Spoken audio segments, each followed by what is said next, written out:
Boa noite, amada igreja. Antes de eu começar, eu queria esclarecer que qualquer sabedoria que eu falar aqui, qualquer palavra, veio do Espírito.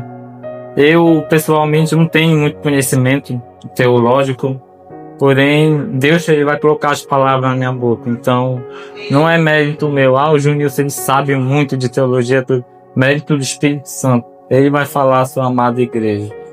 Amém? Bom, eu quero começar aqui com uma pergunta.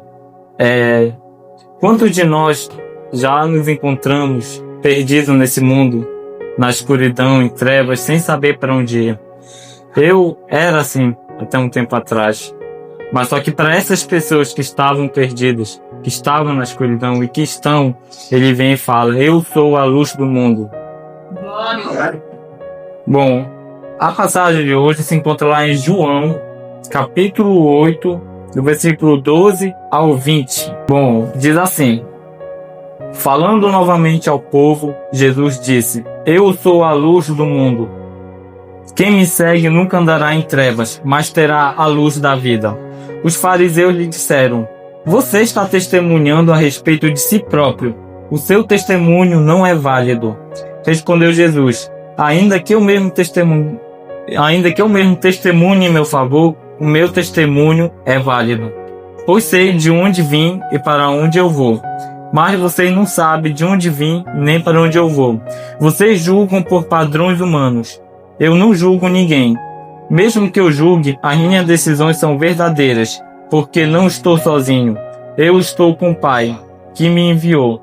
Na lei de vocês está escrito que o testemunho de dois homens é válido. Eu testemunho acerca de mim mesmo.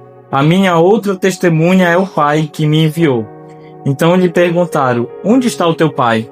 Respondeu Jesus: vocês não conhecem nem a mim, nem ao meu Pai. Se me conhecessem, também conheceriam o meu Pai. Ele proferiu essas palavras enquanto ensinava no templo, perto do lugar onde se colocavam as ofertas. No entanto, ninguém o prendeu, porque a sua hora não havia chegado. Amém? Bom, vamos começar pelo contexto da palavra.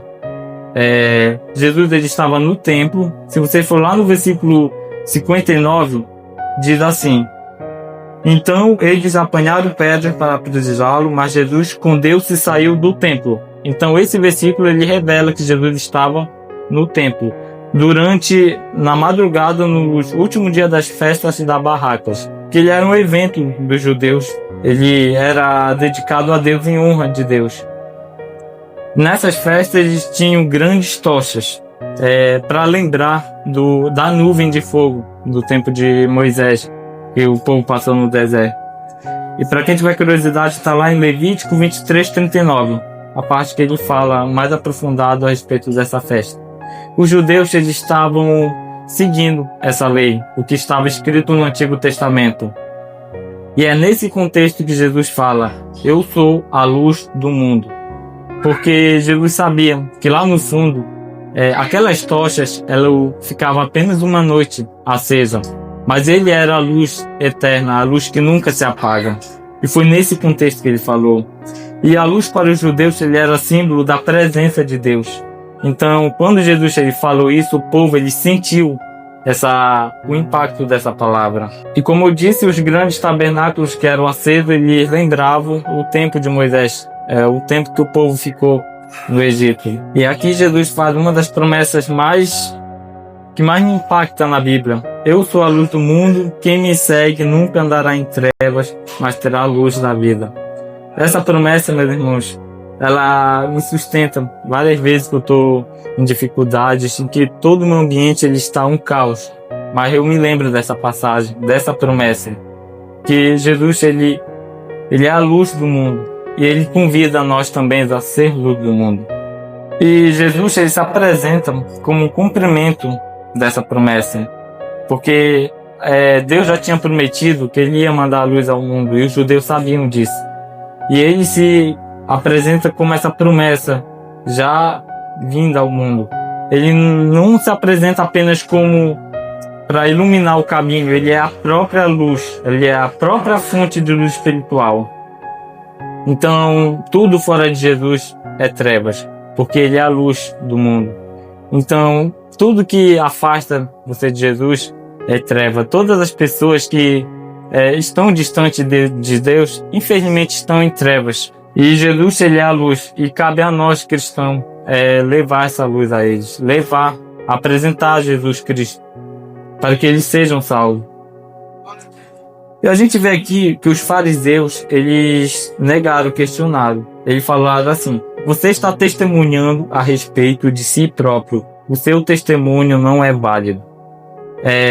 Essa lei aqui, eles tinham uma lei que só o testemunho de uma pessoa não era válido no julgamento. Precisaria de duas. Mas olha só como Jesus, ele é inteligente. Ele combateu essa pergunta de fariseu, essa acusação, usando a própria Bíblia, porque ele falou que o Pai testemunha.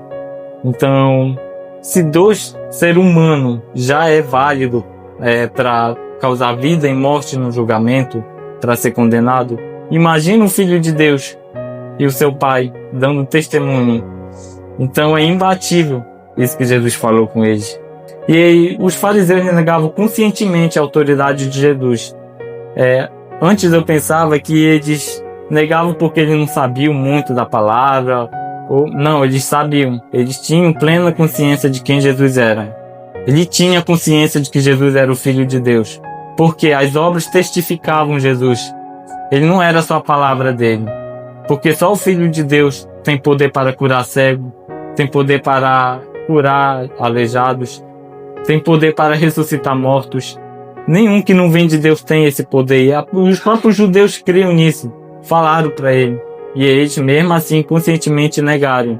Porque não queria ver alguém maior que eles. Não queriam ver alguém tomando o lugar deles, de honra, de autoridade, de religioso. Então, eles conscientemente negaram Jesus. E é essa blasfêmia contra o Espírito Santo. É quando você sabe, nega a ação de Deus. Deus está tentando lhe chamar, ele está tentando lhe mostrar a verdade, e você conscientemente, por algum motivo, decide negar. Então, eles negaram conscientemente. Mas vocês veem que a misericórdia de Deus, ele é tão grande. Vocês julgam por padrões humanos. Eu não julgo ninguém. Esse eu não julgo ninguém, ele está se referindo quando ele veio à Terra. A segunda vinda ele vai julgar. Mas essa primeira ele veio para salvar quem se arrependeu. E Jesus, ele poderia ter evitado tudo isso. Ele poderia simplesmente ter vindo e julgado a gente. Ele seria justo se ele não salvasse a gente, mandasse a gente para o inferno. Porque Deus é justo e a gente merecia isso. Porque lá no início, em Adão e Eva, a gente decidiu desobedecer a Deus, Adão e Eva. E nós, como linhagem deles, tomamos o fruto. Então a gente merecia. Mas o amor de Deus é tão grande que mesmo em frente à ignorância dos fariseus, ele ainda diz que ele não julga ninguém. Mesmo se ele julgar, ele vai estar sendo justo. E é verdade. Ele não vai deixar de ser justo porque ele julga alguém para o inferno. Porque ele tem esse direito, a gente que decidiu se afastar dele. E isso infelizmente acontece até o dia de hoje. Quando a pessoa ela decide conscientemente negar a Cristo, a não viver para Cristo, a viver para os seus próprios prazeres, e não se arrepende e morre, infelizmente ela vai ser jogada no inferno. Não porque Deus é ruim e vai jogar ela lá, foi a pessoa mesmo que decidiu isso, que colocou isso no destino dela. E essas pessoas que infelizmente se desviam, nossos irmãos, eles vivem na escuridão. E viver na escuridão, irmão, é viver sem propósito. É viver perdido, sem saber para onde ir. Mesmo tendo a consciência que Deus chama, que Deus ele quer o nosso bem, a gente não volta para Ele. Que tremendo são essas trevas. Eu já vivi isso. Eu tinha consciência, eu tinha conhecimento de Deus, mas eu vivia longe dele. Por vícios, por distrações. E eu sabia que eu tinha consciência, e então piorava. Porque eu sabia o que ia resultar se eu continuasse nisso. Eu vivia em escuridão, mas a luz de Cristo me alcançou. E ela pode alcançar qualquer um que está aqui hoje. Aqui a Bíblia diz que a rejeição de Cristo tem consequências eternas. Aqui no versículo 21, mais uma vez Jesus lhe disse: Eu vou embora e vocês procurarão por mim, e morrerão em seus pecados. Para onde eu vou, vocês não podem ir. Desobedecer a Deus, viver em consciência, desobediência, tem consequências eternas, como já lhe falei. A pessoa que nega Cristo, ela infelizmente está condenada para a eternidade. E eu confesso que logo no início, quando falavam isso para mim, quando Deus me confrontava através de pessoas, eu parava para refletir o eterno. O que é algo eterno que não tem fim? Eu fiquei parando para pensar o pior do sofrimento que eu poderia viver aqui. Aí eu coloquei eternamente. Ou seja, e o inferno vai ser 1000 vezes pior, infinitamente pior, porque Deus não vai estar lá para conter toda a maldade, para conter todo o sofrimento. Então eu fiquei pensando eternamente, eterno, nunca acaba, eterno, eterno. Se fosse pelo menos uns 100 milhões de anos, a gente ainda ia ter alguma esperança. Mas eternamente é uma condenação eterna. E por que é eterno? Será que Deus é injusto em condenar a gente? Não, porque o ser que a gente peca é eterno. Então a gente merece condenação eterna.